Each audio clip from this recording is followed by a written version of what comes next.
అన్ని సర్వేలు ఏం చెప్తున్నాయంటే ప్రముఖంగా టీడీపీ వస్తుందని చెప్తున్నాయి.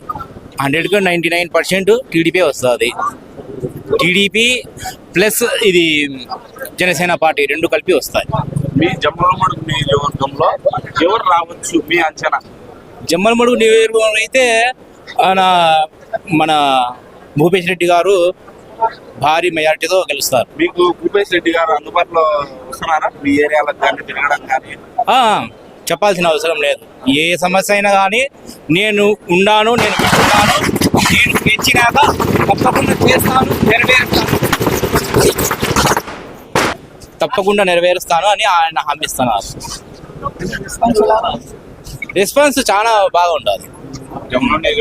మెజారిటీ ఎంత రావచ్చు మీ ఐడియా? మెజారిటీ 1,00,000 ఓట్లకు పైన రావచ్చు. మెజారిటీ మొత్తం మండలం అంతా కలిపి చుట్టుపక్కల గ్రామం నియోజకవర్గం. సుధీర్ రెడ్డి గారు అందుబాటులో లేరా? సుధీర్ రెడ్డి గారు అందుబాటులో ఉన్న ప్రజలకు చేసింది ఏం లేదు కదా.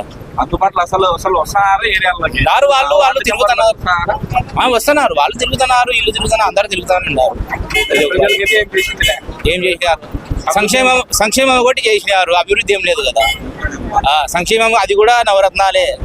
ఆ నవరత్నాల్లో కూడా కోతులు ఉన్నాయి. అది అందరికీ తెలుసు, మీకు తెలుసు, నాకు తెలుసు, ప్రజలకు తెలుసు, అందరికీ తెలుసు. అభివృద్ధి ఏముండదు చూడండి. రోడ్లు సరిగా లేవు, ఏం లేవు, ఫ్యాక్టరీలు రాలేదు, ఉద్యోగాలు లేవు నిరుద్యోగులకు. బ్రాహ్మణి స్టీల్ ఫ్యాక్టరీ అన్నారు కదా, మా కడప జిల్లాకు ఉక్కు ఫ్యాక్టరీ అన్నారు. కడప జిల్లాకు ఉక్కు ఫ్యాక్టరీ కూడా రాలేదు. శంకుస్థాపన అయితే చేసినారు. ఆ రోజు అసెంబ్లీలో 200 కోట్లు శాంక్షన్ చేస్తున్నాం అన్నారు ఉక్కు ఫ్యాక్టరీకి. అది శాంక్షన్ అయిందో లేదో మనకు తెలియదు, అది వాళ్ళకే తెలియాలి. పనులు అయితే మొదలు కదా. పనులు ఏమి అయినాయి సార్? ఏం లేదు కదా పనులు.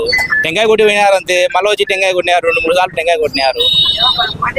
కానీ రీసెంట్గా ఈ మధ్యనే మన భూపేష్ రెడ్డి గారు జమ్మలమడుగులో అభ్యర్థిగా నిలిచిన ఆయన టీడీపీ తరఫున పాదయాత్ర చేసి అక్కడ పెద్దలూరు వెళ్ళి పాదయాత్రతో చేయడం జరిగింది. ప్రెస్ మీట్ కూడా జరిగింది. అంతా మాట్లాడినారు ఆయన.